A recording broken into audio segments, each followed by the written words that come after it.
Hello friends, welcome back to my channel. என்ன ருசிக்கலாம். நம்ம இன்றைக்கி பார்க்க போகிற ரெசிபி ரொம்பவே சூப்பரான டேஸ்டியான டொமேட்டோ கெச்சப். ரொம்ப ஈஸி இது செய்கிறது. நீங்கள் ஒன்ஸ் செஞ்சு வச்சுட்டிங்கன்னா 1 வருஷம் ஆனால் கூட இது கெடாது. அவ்வளோ சூப்பரான டொமேட்டோ கெச்சப் இது. கண்டிப்பாக ட்ரை பண்ணுங்கள். இது செய்ய தேவையான பொருட்கள்: தக்காளி 3/4 கிலோ, ஜீனி 4 டேபிள் ஸ்பூன், நான் ப்ரௌன் சுகர் எடுத்திருக்கேன், நீங்கள் நார்மல் ஒயிட் சுகரும் எடுத்துக்கலாம், மிளகாய் வத்தல் ஒரு 4 பீஸ், வினிகர் 1/4 கப், பெரிய வெங்காயம் 1 மீடியம் சைஸ் இந்த மாதிரி கட் பண்ணி எடுத்துக்கோங்க, உப்பு ஒரு 1/2 டீஸ்பூன்.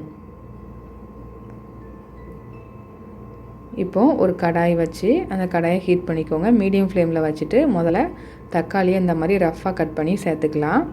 தக்காளியில் உள்ள காம்பை மட்டும் எடுத்துருங்க. எடுத்துகிட்டு கட் பண்ணிக்கோங்க. கட் பண்ணி அதில் போட்டுக்கோங்க. அதில் அப்புறம் வெங்காயம், அப்புறம் மிளகாய் வத்தல் சேர்த்து தண்ணியோ எண்ணெயோ எதுவுமே சேர்க்க வேண்டாம். க்ளோஸ் பண்ணி ஒரு 15 நிமிஷம் இதை குக் பண்ணலாம். ஒரு 10 நிமிஷம் கழித்து முதல்ல பார்க்கலாம்.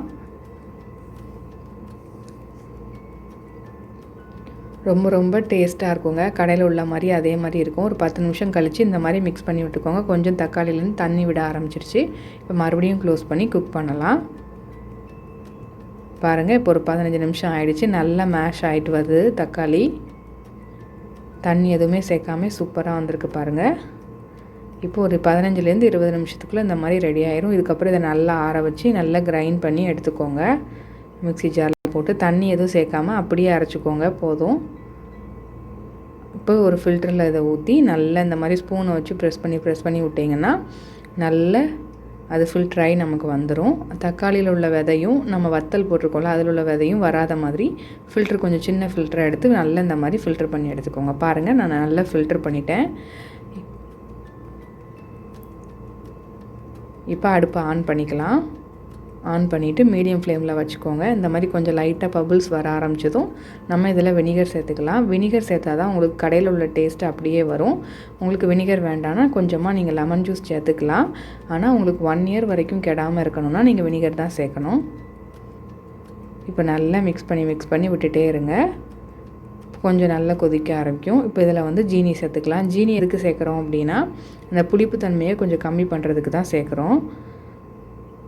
ஜீனி நீங்கள் தக்காளி டேஸ்ட் பாருங்கள். கொஞ்சம் தக்காளி புளிப்பாக இருந்துச்சு அப்படின்னா இன்னும் கொஞ்சம் சுகர் கூட நீங்கள் சேர்த்துக்கலாம். இப்போ நல்லா கொஞ்சம் நேரத்துக்கு இருக்க மிக்ஸ் பண்ணி விட்டுட்டே இருங்க. இல்லை அது மேலே ஆடை மாதிரி படர்ந்துடும். ஸோ கொஞ்சம் நேரத்துக்கு இருக்க மிக்ஸ் பண்ணி விடுங்க. கொஞ்சம் நல்லா திக்காய் வரும். நீங்கள் மூடி வச்சு குக் பண்ணிடாதீங்க. மூடி வச்சிங்கன்னா பொங்கி வடிஞ்சிரும். இப்போது கொஞ்சம் நல்லா திக்கானதுக்கப்புறம் கொஞ்சம் உப்பு சேர்த்து நல்லா மிக்ஸ் பண்ணி விட்டுறலாம். வெளியிலலாம் தெறிக்க ஆரம்பிச்சிடும் கொஞ்சம் கடைசி ஸ்டேஜில். அந்த ஸ்டேஜில் கொஞ்சம் பாதியாக மூடி வச்சுக்கலாம். பாருங்கள், இப்போ ஆல்மோஸ்ட் ரெடி ஆகிடுச்சு. நல்லா திக்காகி சூப்பரான டொமேட்டோ கெச்சப் ரெடி ஆகிடுச்சு. கண்டிப்பாக செஞ்சு பாருங்கள். அப்படியே கடையில் வாங்கி சாப்பிட்ற மாதிரியே இருக்கும். இது ரொம்ப ஈஸியும் கூட, ரொம்ப ஹெல்த்தியான வெர்ஷனும் கூட.